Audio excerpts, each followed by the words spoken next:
দেখো আমাদের বাড়ির নতুন সদস্য গিরিধারী। আমরা আদর করে ডাকবো গিরি বলে। গিরিধারী মদন গোপাল আজকেই নিয়ে এসেছি। উনি আজকে আমাদের বাড়ি এসেছেন।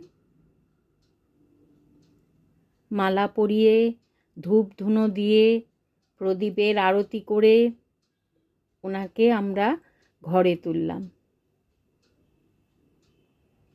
একটু তাপ দিয়ে দিচ্ছি প্রদীপে। লাল্লা ছোট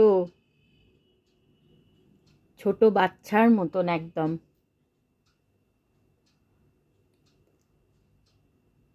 আরতি করে গিরি সোনা একটু ক্ষীর খাইয়ে দিচ্ছি। গিরি সোনাকে একটু ক্ষীর খাইয়ে দিচ্ছি, গ্রহণ করো। मेरे गिरधारी मदन गोपाल